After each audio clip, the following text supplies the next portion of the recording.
오늘 본문 말씀은 우리가 잘 알고 있는 예수님의 산상 설교 중에 한 이야기죠. 아무리 미운 원수라 할지라도 사랑해야 한다라는 이 주님의 가르침, 우리가 너무나 잘 알고 있는 내용이지만 막상 삶 속에서는 실천하기가 굉장히 어려운 그러한 내용이기도 합니다. 그래, 사람은 사랑해야 돼. 함부로 미워하면 안 되지. 잘못했다고 그대로 복수해서 되나? 그것은 옳은 행동이 아니야 라고 잘 알고는 있지만 막상 누군가로부터 내가 억울한 일을 당하거나 아니면 거부되거나 손해를 입게 되면 그의 이 행동에 대해서, 그 사람의 행동에 대해서 이해하려고 하기보다는 안 좋은 감정, 또 분노가 솟아오르는 것이 어쩌면 자연스러울 수 있을 것입니다. 대부분의 사람들은 자기가 받은 만큼 돌려주거나 아니면 그 이상으로 안갚음을 하려고 생각을 하죠. 저는 이번 설 연휴를 보내면서 어르신들을 찾아뵙기 위해서 이렇게 방문을 하던 중에 그 집에서 우연히 이제 TV를 잠시 볼 수 있는 시간이 있었습니다. TV에서 이 존 윅이라는 영화를 틀어주더라고요. 레바논 출신의 미남 가수, 미남 배우 키아누 리브스가 아주 멋지게 액션을 펼치는 그러한 내용이었는데요. 사실 그 내용은 좀 잔인한 내용입니다. 이렇게 사람들에게 복수를 하는 그런 내용들인데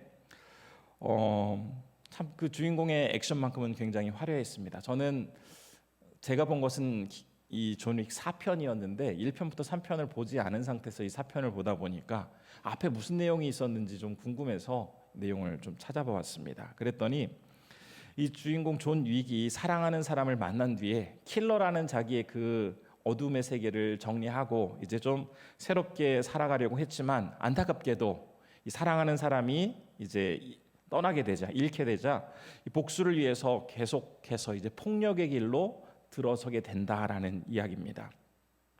그런데 이 복수의 과정을 통해서 더 큰 상실과 파괴를 경험하게 되는데 복수는 결코 평화나 해결을 가져다 주지 않고 끝없는 폭력의 순환만을 계속해서 가져올 뿐, 그리고 내면의 상처만 남길 뿐 그 문제의 해결책이 아니다라는 것을 이 영화는 보여준다고 합니다. 그래서 용서와 화해만이 진정한 평화로 이끌 수 있는 유일한 방법이다라는 이 메시지를 바로 이 영화가 던져주고 있다고 하는데요.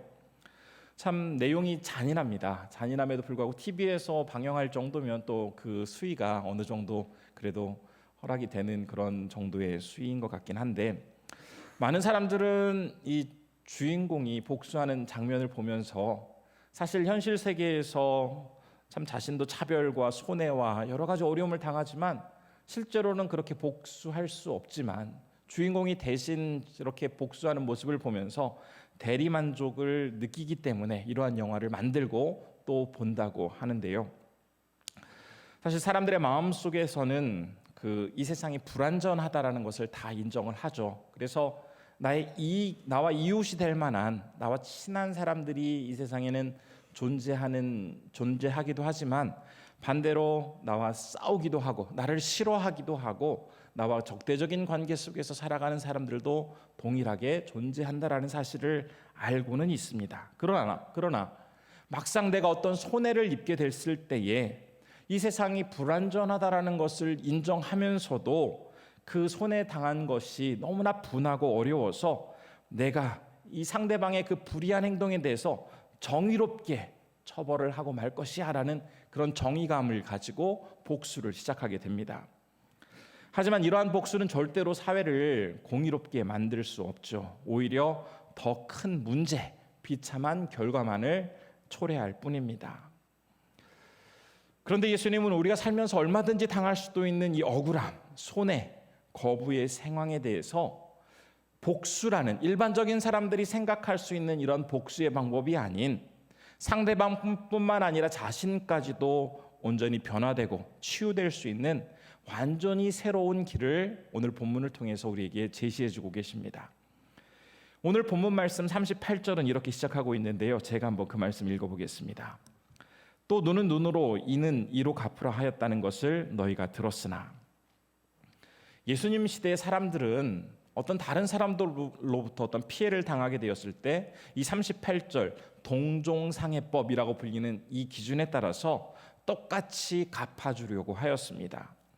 그러나 예수님은 이 사람들의 행동에 대해서 율법이 원래 주어졌던 그 본래의 의미가 아닌 변질된 모습으로 그것을 따르고 있는 그 사람들의 행동이 상당히 잘못되었다라고 지적하십니다.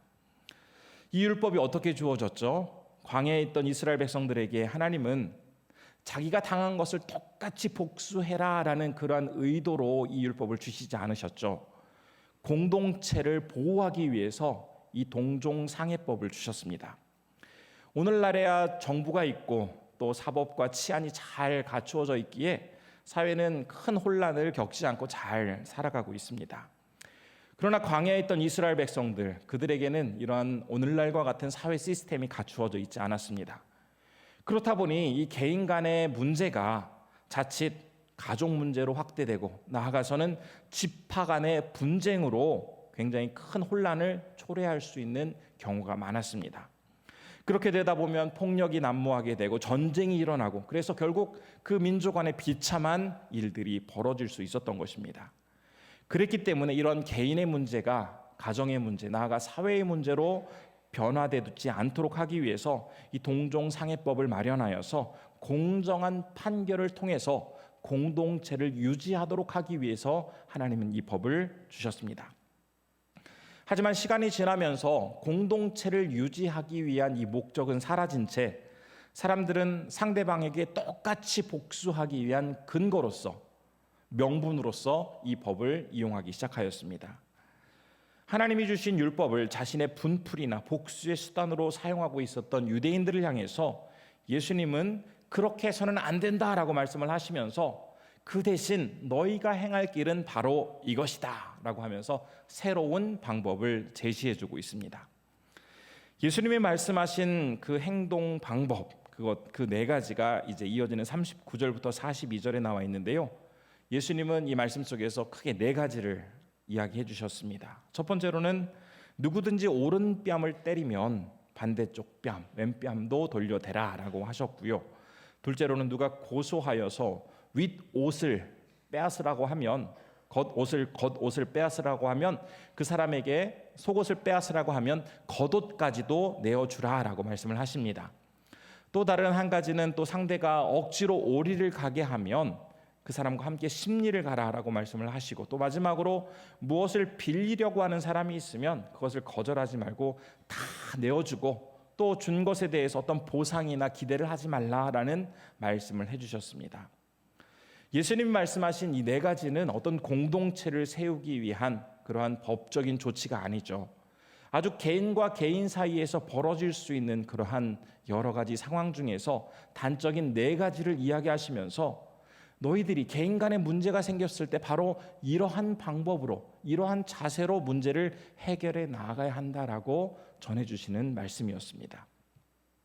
그런데 이 말씀은 당시의 사회적 배경을 기본적으로 바탕으로 하고 있기 때문에 사실 이 문장만을 우리가 본다면 이게 무슨 뜻인지 분명하게 그 의미가 와닿지 않습니다.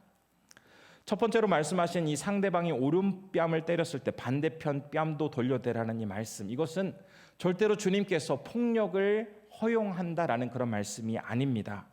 예수님은 누구보다도 폭력을 심각하게 여기셨고 어떤 경우에도 이 폭력을 정당하게 인정하지 않으셨습니다. 이 말씀에서 우리가 중요하게 바라보아야 할 것은 바로 맞는 부위입니다. 지금 맞는 부위를 뺨이라고 이야기를 하고 있는데요. 오늘날에도 사실 이 손으로 우리가 다른 사람의 어떤 팔을 친다거나 이게 등을 때리는 경우 기분은 좋지 않지만 그래도 그냥 어떤 경우는 넘어갈 수도 있습니다. 그렇지만 아무리 약하게라도 이 손으로 사람의 얼굴, 뺨을 치게 되면 대부분의 사람들은 굉장히 기분 나빠하죠. 당시 사회에도 이 손으로 뺨을 친다라는 것은 굉장히 모욕스러운 행동이었습니다. 그런데 예수님은 이 모욕적인 일을 당하게 되었을 때 반대편 뺨까지도 돌려대라라고 이야기를 하십니다. 이것은 내가 어떤 수치와 모욕적인 일을 당했을 때 문제를 더 크게 확대시키고 또 곧바로 이것들을 어떤 더 큰 일을 이루어 나가는 것이 아니라 상대방과 화해할 수 있는 그런 기회를 마련하라라는 그러한 말씀이셨습니다. 다음으로 있는 말씀, 어떤 사람이 속옷 때문에 법정에 고소를 하였을 경우에 그 사람에게 겉옷까지 벗어주라라는 말씀을 하십니다. 옳고 그름을 따지는 이 재판정에서 무엇인가를 판결을 받아서 자기가 어떤 이 속옷을 얻어내야겠다라는 그런 마음을 가지고 있는 사람에게 겉옷까지 내어주어야 한다라는 예수님의 말씀은 무엇인가를 정확하게 분별하려는, 따지려는 그 사람의 행동을 무시하는 말씀이 아니었습니다. 또 공정을 가볍게 여기는 말씀도 아니었죠.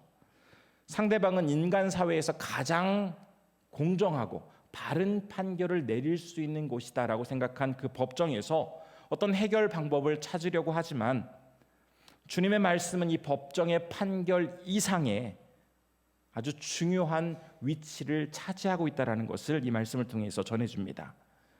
그래서 법이 만일 그 사람에게 속옷을 내어주라라는 어떤 그런 판결을 내린다면 너는 단지 속옷을 내어주는 것에 그치는 것이 아니라 법이 이야기하자는 겉옷까지도 내어주라라는 이 말씀을 통해서 주님께서는 세상의 옳고 그름을 판단하는 기준보다 더 크고 위대하고 중요한 기준을 마련하시는 분이라는 것을 이 말씀을 통해서 전해주고 있습니다. 세 번째로 말씀하신 오리를 가게 하면 십리를 가라라는 이 말씀, 이 오리는 약 2km 정도가 되고 십리는 4km 정도가 되는데요. 당시 사회에서 로마 군인들은 일반 시민들에게 짐을 지어주면서 그 사람들에게 오리를 갈 수 있도록 명령할 수 있는 권한을 가지고 있었습니다. 로마군의 물류와 보급을 원활하게 하기 위해서 마련된 제도였지만 로마 군인들이 종종 이 제도를 악용하다가 보니 사람들은 이 법에 대해서 굉장히 불만이 컸습니다.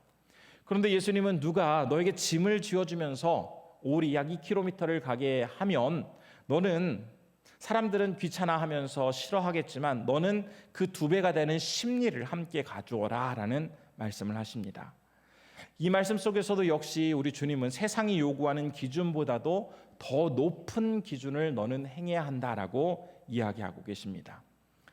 그리고 마지막으로 누군가가 나에게 이것을 해달라라고 부탁을 하면 아까워하거나 그것을 거절하지 말고 그 사람에게 줄 수 있는 것을 최선을 다해 베풀어 주라라고 하시면서 그로 인해서 어떤 대가나 인사를 기대하지 말라라고 하십니다. 누구를 도와주고서는 생색내거나 자랑하지 말고 내가 할 수 있는 최선을 다해 상대방을 도와주되 그 도와줌에 대한 어떤 반대급부를 바라지 말라라는 이 예수님의 말씀. 이상에서 언급하고 있는 4가지의 상황은 모두 다른 상황이지만 그 핵심은 동일합니다. 상대방이 나를 힘들게 하거나 어렵게 하거나 곤란하게 하였을 때 주님을 따르는 사람들은 그에게 안갚음을 하거나 그에게 어떤 복수를 하는 것이 아니라 일반 사람들이 할 수 있는 정도 이상의 세상의 요구와 기준 이상의 것을 행해야 한다라고 반복적으로 말씀하고 계십니다. 그렇다면 여기서 잠시 우리는 사도 바울은 과연 그렇다면 복수에 대해서 어떻게 이야기하고 있는지 한번 살펴보았으면 좋겠습니다. 로마서 12장에 보면 사도 바울은 개인의 복수에 대해서 그리스도인들이 취해야 할 태도를 이렇게 이야기하고 있는데요. 로마서 12장 19절과 20절의 말씀을 제가 한번 읽어보겠습니다. 내 사랑하는 자들아 너희가 친히 원수를 갚지 말고 하나님의 진노하심에 맡기라. 기록되었을 때 원수 갚는 것이 내게 있으니 내가 갚으리라고 주께서 말씀하시니라. 내 원수가 줄이거든 먹이고 목마르거든 마시게 하라. 그리함으로 내가 숯불을 그 머리에 쌓아 놓으리라. 지금 이 말씀에 의하면 사도 바울은 원수를 자기가 직접 갚으려고 하지 말고 신명기 32장에서 하나님이 직접 그 원수를 갚아주시겠다라고 한 이 말씀을 기억하면서 이 복수는 사람의 몫이 아닌 하나님의 몫으로 남겨두어야 한다라고 증거하고 있습니다. 그러면서 우리가 해야 할 행동은 원수 갚는 것이 아니라 그 사람이 배고파하면 먹여주고 목말라 하면 물을 주는 것, 이것이 바로 원수에 대한 우리의 행동이다라고 말을 합니다. 그렇게 했을 때 원수의 머리에 마치 타는 숯불을 놓는 것과 같다라고 증거를 하는데요. 여기서 원수의 머리에 숯불을 쌓아놓는 것과 같다라는 그 의미는 그 상대방에게, 특히 원수된 자에게 친절을 베풀고 그 사람의 필요를 채워주게 될 때 그 사람은 양심의 가책을 느끼게 되고 자신의 그 잘못했던 행동을 뉘우치면서 그동안 부끄러워하면서 이제 궁극적으로 회개에 이를 수 있다라는 그러한 의미입니다. 따라서 바울은 피해를 입힌 그 원수에게 복수하지 말고 오히려 그 사람이 필요한 것이 있다면 그것을 채워주는 것, 그것이 그리스도인이 해야 할 행동이고 그 길을 통해서 하나님께 풍성한 영광을 돌릴 수 있다라고 이 말씀을 통해서 증거하고 있습니다. 누군가가 나를 서운하게 하고 잘못했을 때 복수가 아닌 오히려 사랑으로 상대방을 대하고 그 사람을 용서하는 것, 그것이 더 풍성한 삶을 살게 해준다라는 그 바울의 가르침이나 오늘 본문 속에서 예수님이 이야기하고 있는 것, 그것은 역시 동일하죠. 오늘 본문 말씀 속에서도 우리 주님은 나를 모욕하고 힘들게 하는 그 사람들을 향해서 오히려 사랑을 베풀게 될 때에 놀라운 일들이 벌어지게 될 것이다 라고 말씀을 하십니다. 이러한 예수님의 말씀은 너는 그냥 무기력하게 무능하게 자존심도 다 내려놓은 채 그냥 그 상황을 받아들여라는 그러한 말씀이 아닙니다. 일반적인 사람은 그 어렵고 힘든 상황에서 복수하고 증오하고 상대방에게 어떻게 안갚음을 하려고 하겠지만 너는 세상과는 분명히 다른 더 높은 기준을 요구하시는 예수님의 말씀을 따라야 한다라는 주님의 명령인 것입니다. 그렇다면 주님께서는 이 세상과 분명히 다른 우리가 꼭 따라야 할 그 모습, 그 행동, 그것을 어떻게 이야기하고 계실까요? 우리는 44절에서 주님의 말씀을 통해 그 답을 발견할 수가 있는데요. 44절 말씀 우리 한번 한 목소리로 읽어보도록 하겠습니다. 시작. 나는 너희에게 이르노니 너희 원수를 사랑하며 너희를 박해하는 자를 위하여 기도하라. 우리 성도님들 잠시 머릿속에 나를 미워하고 저주하고 반대하고 모욕스럽게 했던 사람을 떠올려 보시기 바랍니다. 한두 명은 떠오르지 않나요? 그런데 예수님은 지금 내 머릿속에 떠오른 그 사람을 사랑하라라고 말씀을 하십니다. 우리가 사랑이라고 하면 직관적으로 또 본능적으로 상대방에 대해서 굉장히 설레는 마음, 콩닥콩닥하는 그런 감정을 갖게 될 때 우리는 사랑을 이야기하죠.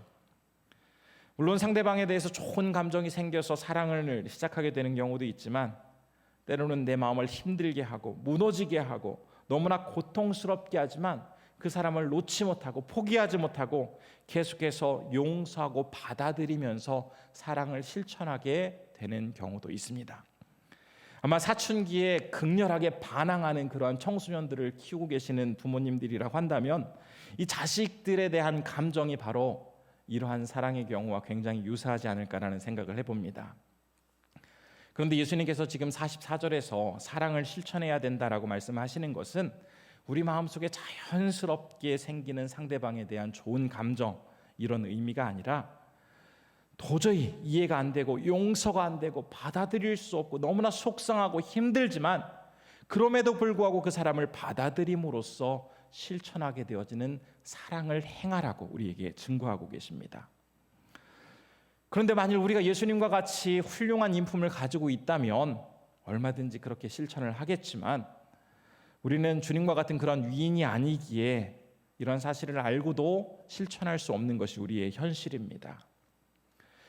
우리 예수님 또한 우리가 얼마나 연약하고 부족한 자인지를 잘 알고 계십니다. 그렇기 때문에 단순히 너희들은 사랑해라라고만 말씀하시는 것이 아니라 그 뒤에 한 가지를 덧붙여서 이야기를 하고 계시는데요.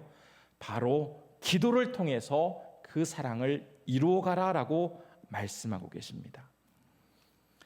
사실 너무나 속상하고 힘들고 또 내 마음속에 분노가 치밀어 오르면 기도가 안 됩니다. 어찌어찌 해서 기도를 한다고 해도 자꾸 분한 마음에 제대로 기도가 되지 않습니다.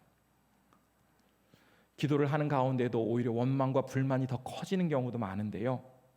그런데 아마 우리 성도님들 비록 할 수 없는 상황 속에서도 우리가 순종하며 기도를 시작하게 되었을 때 놀라운 일들이 벌어진다라는 것을 한 번쯤은 경험해 보지 않으셨을까요? 특별히 우리의 마음과 생각이 점점점 바뀌어가는 경험을 해보셨을 텐데요. 기도 가운데 인간의 몸을 입고 이 땅에 오셔서 당신의 고귀한 피를 흘려주신 그 예수님을 묵상하노라면 내 마음속에서 어느새 그 분노가 조금씩 사그라들고 나같이 볼품없는 존재를 통해서 하나님의 사랑을 나타내 주시는 도구로 사용되어진 그 예수님을 나도 또한 살아야지라는 마음으로 우리의 그 화와 우리의 그 아픈 마음들이 조금씩 치유되는 것을 경험해 보셨을 것입니다. 사실 예수님께서 이 세상에 오셔서 당신의 그 고귀한 목숨을 내어주실 때 참 눈에 보기에 선하고 모든 사람들이 다 기쁘게 주님을 찬양하고 모든 것들이 만족스러워서 기꺼이 그들을 위해서 목숨을 내어준 것이 아니었습니다.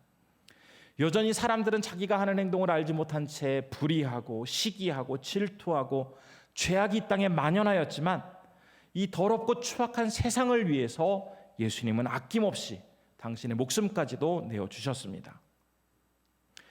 그리고 그 고귀한 목숨을 내어주심으로써 이제 누구라도 주님을 통해서 영원한 생명을 얻고 구원을 받을 수 있는 길을 열어주셨습니다.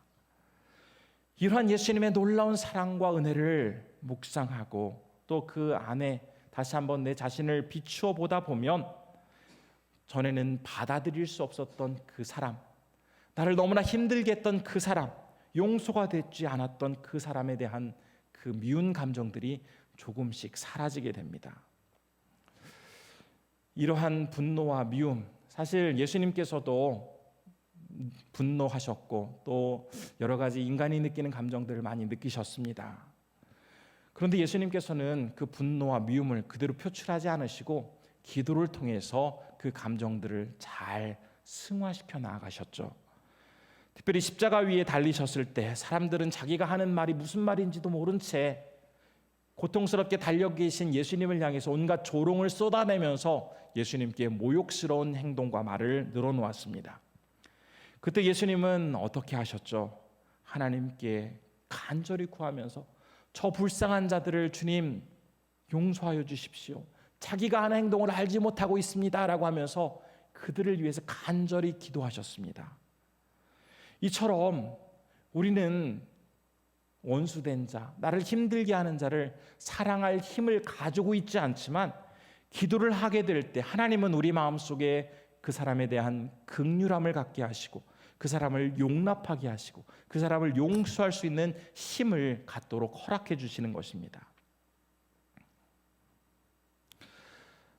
그러면서 예수님은 이제 본문 45절에서 우리가 기도하며 주님께서 말씀하신 그 사랑을 실천하며 나아가게 될 때 또 하나님께서는 구체적으로 여러 가지 역사를 이루어 가시는데 바로 이러한 일들을 이루어 가신다라고 하면서 45절에서 이렇게 증거를 하고 있습니다. 제가 45절의 말씀 읽어보겠습니다. 이같이 한즉 하늘에 계신 너희 아버지의 아들이 되리니 이는 하나님이 그 해를 악인과 선인에게 비추시며 비를 의로운 자와 불의한 자에게 내려주심이라. 기도하며 열심히 사랑을 실천하게 될 때 하나님은 악한 사람과 선한 사람에게 해를 비춰주시고 또 그들에게 동일하게 비를 내려주신다라고 전하고 있습니다. 그런데 이 45절의 말씀을 보면서 좀 뭐가 이상한데라는 생각을 하시는 분은 안 계신가요? 기도하면서 열심히 사랑을 실천하면 이제 공의로우신 하나님께서 의를 행하고 또 선하게 착하게 살아간 사람들에게는 빛을 비춰주시고 비를 내려주시는 것이 당연하지만 반대로 악하고 불의한 일을 행하는 자들에게는 빛을 비춰주지 않으시고 비도 안 내려주시는 것이 합당할 텐데 왜 하나님은 그들에게 동일하게 빛을 비춰주시고 동일하게 비를 내려주신다라고 말씀을 하시는 것이지? 라는 그런 의문을 가질 수도 있을 것입니다. 하나님께서 그 사람이 행한 불의와 잘못을 모르시기에 그랬어? 나는 몰랐어 라고 하면서 똑같이 내려주신 것이 아닙니다. 그 사람의 잘못, 그 사람의 추악한 행동 다 알고 계시지만 동일하게 햇빛을 비춰주시고 동일하게 비를 내려주신다라는 이 말씀을 통해서 하나님은 아직 그 믿음을 갖지 못하고 죄악을 일삼으면서 우리를 힘들게 하는 그 사람에 대해서도 여전히 은혜를 베풀어 주시며 그를 사랑하는 하나님이라는 것을 이 말씀을 통해서 우리에게 전해주고 있습니다. 나는 그 사람으로부터 손해를 입고 모욕스러운 말을 듣고 그 사람 때문에 큰 아픔을 당해서 몹시 속상하고 용납이 안 되지만 우리 하나님은 그 사람에 대해서도 동일하게 관심을 갖고 계시고 소중하게 여기고 계신 존재이기에 함부로 그에 대해서 복수하려는 마음을 갖지 말라라는 말씀을 우리에게 전해주고 계십니다. 특별히 아직 악을 행하고 온전히 진리를 알지 못하기에 방황하면서 온갖 불의를 행하고 있는 그런 사람들 중에도 언젠가는 돌이켜서 회개함으로 하나님의 그 구원 안에 들어와서 이 모든 과정들을 통해서 주님의 이름을 높이며 살아계신 아버지 하나님 앞에 영광 돌리는 그런 놀라운 일들이 일어날 수 있기에 함부로 원수라 할지라도 그들을 정죄하거나 그들을 미워하지 말고 용서로 감싸 안아주고 그들을 용납하라라고 전하고 계신 것입니다. 2차 세계대전 중에 독일인 히틀러와 나치는 유대인과 많은 사람들을 붙잡아서 굉장히 가혹한 만행을 저질렀습니다. 이를 홀로코스트라고 부르는데요. 이 홀로코스트에서 살아남은 코리텐 붐이라는 여성은 주님을 향한 방랑자라는 책을 썼다고 합니다. 그 책의 내용을 보면 이런 구절이 있다고 하는데요. 제가 한번 읽어보도록 하겠습니다.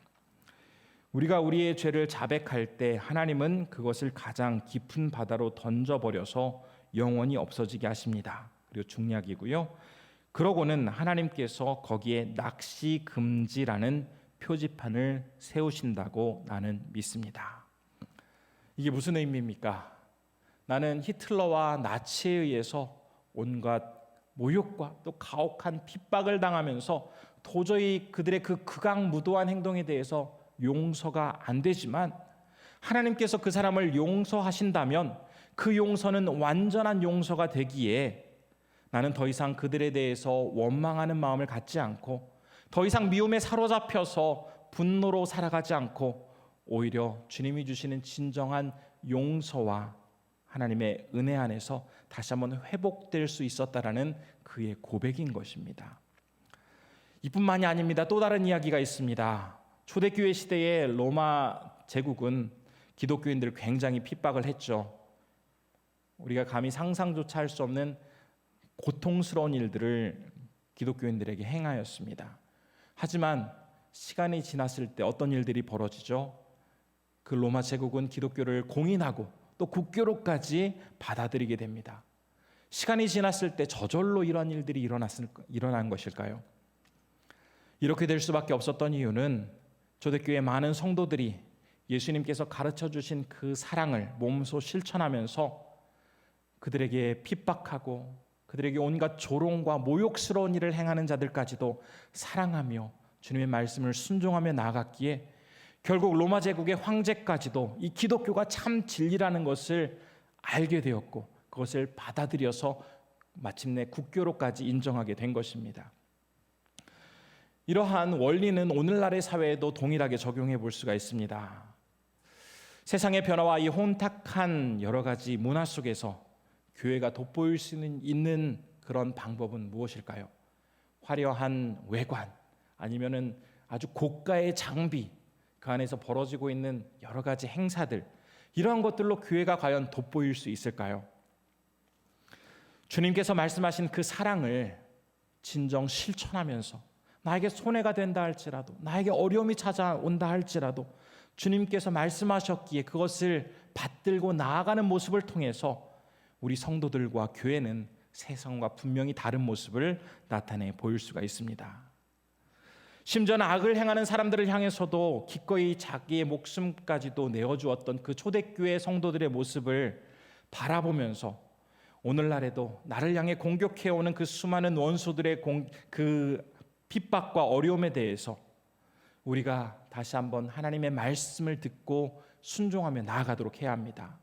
그것은 내가 무능하기 때문에, 내가 무기력해서, 내가 무식해서 그냥 당하는 것이 아니라 우리 주님께서 세상이 할 수 있는 것보다 더 크고 위대하고 온전한 방법으로 너희는 대해야 한다라는 이 말씀을 기억하면서 우리는 세상과는 다른 모습으로 주님 앞에 서야 하는 것입니다.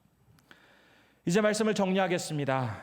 우리 성도님들, 다른 사람들을 향해서 베풀 수 있는 그 사랑의 한계는 어느 정도가 되십니까?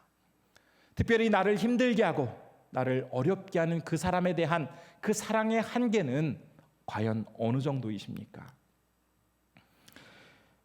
원래는 하나님과 원수된 자들이었던 우리를 위해서 예수님은 목숨까지 내놓지 않으셨습니까? 내가 어떤 특별한 조건이 있어서도 아니었고, 외모가 뛰어나거나 아니면 똑똑하기에, 아니면 내가 어떤 태생적으로 그럴 만한 자격이 부여되었기에 우리를 위해서 다 내어놓으신 것이 아닙니다. 로마서 5장 8절은 이렇게 증거하고 있는데요, 제가 한번 그 말씀 읽어보겠습니다. 우리가 아직 죄인 되었을 때 그리스도께서 우리를 위하여 죽으심으로 하나님께서 우리에 대한 자기의 사랑을 확증하셨느니라. 그렇게 하나님과 원수된 우리를 위해서 예수님의 고귀한 몸을 내어주셨던 그 이유는 바로 우리를 너무나 사랑하시기 때문에 구원받을 자격도 없는 우리들을 위해서 하나님께서 당신의 아들을 내주신 것입니다. 그 아들의 희생으로 인해서 우리는 하나님과 화목하여서 이제 그분 앞에 나아갈 수 있는 자격을 얻게 되었습니다. 그런데 우리 주님께서는 그래, 나의 희생으로 너희는 이제 하나님 앞에 나아갈 수 있게 되었지, 참 좋지 라고 하면서 말씀을 끝맺는 것이 아니라, 그렇다면 이제는 아직도 이 하나님과 화목되지 못한 채 살아가고 있는 그 수많은 사람들을 향해서 너희의 경험을 늘어놓으면서 그들도 하나님과 화목한 관계 안으로 들어와 주님께 영광 돌릴 수 있도록 너희들이 증거자가 되어야 하지 않겠니라고 말씀을 하고 계시는 것입니다. 만일 우리 성도님들 가운데 진심으로 하나님과 원수되었던 나를 위해서 우리 주님께서 아낌없이 당신의 몸을 내어주시고 그를 통해서 무한한 사랑을 나에게 베풀어 주셨다라는 이 사실을 확신하고 계시다면, 비록 나는 예수님처럼 십자가 위에서 벗겨지고 찢기고 상하고 죽을 수 있는 그런 위인은 아니지만 주님께서 베풀어 주셨던 그 사랑을 기억하면서 아직도 그 사랑 안에 들지 못한 그 많은 형제 자매들을 주님 품으로 인도하기 위해 힘써야 할 것입니다. 물론 우리는 그럴 만한 능력이 부족하죠. 그러기에 하나님은 뭐라고 말씀하셨습니까? 기도하라라고 말씀하셨습니다. 내 마음으로는 도저히 안 되고 내 능력은 안 되지만 기도할 때 하나님이 도와주실 테니 그 하나님의 능력과 하나님의 위대한 사랑을 힘입어서 그 일을 행하라고 말씀하십니다. 진심으로 바라기는 우리가 간절한 마음으로 기도하며 주님의 말씀을 순종하기 위해 힘을 다해 나아가게 될 때 우리의 그 순종의 모습을 통해 역사를 바꾸시고 많은 상처와 어려움을 회복해 가시는 하나님의 능력을 경험하시는 우리 귀한 성도님들 되시기를 진심으로 축복합니다.